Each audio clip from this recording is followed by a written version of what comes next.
Hi everyone, you're welcome back to my channel.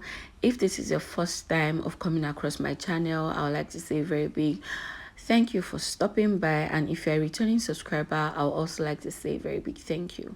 So in today's recipe, we are going to be learning how to make spring roll filling.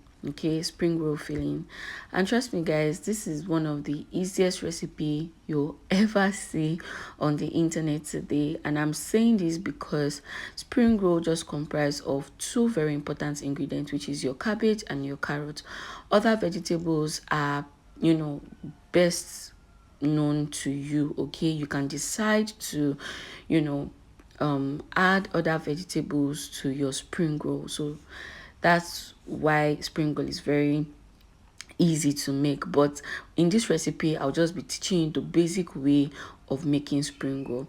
So in here I have my curry, my thyme, my salt, my bouillon cube. That's the brand of bouillon cube I'm going to be using for this recipe today. And we also have our dark soy sauce. We have our ginger and garlic paste also. Not to worry about the recipe and their measurement. Okay, I've already imputed it in the first slide, or rather the second slide of this video, so do well to check that out. Okay, so in a one thing about in a frying pan, you just want to saute your ginger and garlic, because your ginger and garlic is going to be more like the base ingredient for excuse me, the base ingredient for this recipe. So you just put in about just a tablespoon, not even up to a tablespoon, let's just say half tablespoon of oil, because you don't need it to be too oily. If not, it is going to be soggy, and when you are frying it in your sheets, it tends to get soaked up in oil. Okay, so the first thing you just want to do is to saute your ginger and garlic paste. Then you are going to add in your carrot and your cabbage. Now this carrot, because of what I wanted to do, because of the nature of the event I wanted to cater for, I did not grate it. So naturally you have to grate your carrot. Okay, you have to grate your carrot. So please try as much as possible to grate your carrot. This particular carrot was actually like cut into this size intentionally, so please do well to grate your carrot.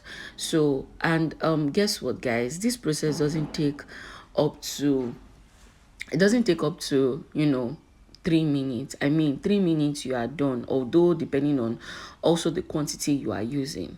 Okay, so one very important tip, like I've mentioned earlier, is that you shouldn't use a lot of oil to fry your cabbage and your carrot. Okay, so that is one.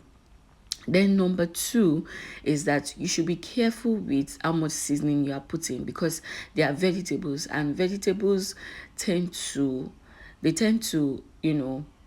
get sweet immediately. They tend to get sweet within a short period of time. So you need to be careful how much things you add, so that it won't be too sweet, because like we already know, naturally cabbage is sweet, sorry, and naturally carrot is sweet. Okay, so now I've added my curry, I've added my thyme. Then after adding in your curry and your thyme, you are just going to be mixing that up. And please, you are going to be doing this on low heat. Take note also, you are going to be doing this on low heat. Okay, after putting all of this together, you are now going to add in your bouillon cube. So I had already crushed the bouillon cube, and ensure that you make it sweet enough but not too sweet, because when it becomes cold, all of the juice and the sweetness from the cabbage and the carrots will definitely come out. Okay, so yeah, I've already crushed my bouillon cube, also known as Maggi. I added it, and I also added salt. So your ginger, your garlic, everything you are going to be putting should be to taste. Okay, everything you are going to be putting should be to taste.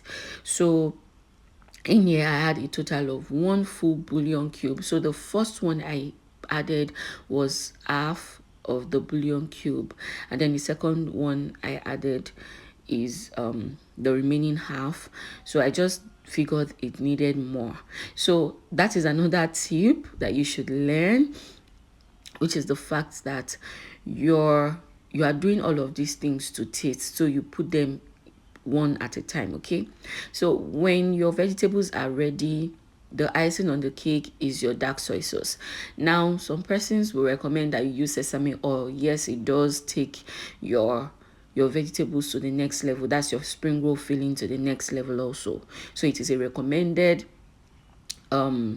sauce that you can just add, but I didn't have sesame oil, so I added in my soy sauce, which is also a game changer. You already know how we do it here. Soy sauce helps you to balance your taste, just like salt helps you to balance your sugar. Okay, so that is the work of the soy sauce. It takes the taste to another brilliant level. So let me know what you think about this recipe. Okay, we are done already, guys. This is me just using it to make the spring roll I wanted to make for the particular event, and this is how it came out. You can see the oil isn't much at all.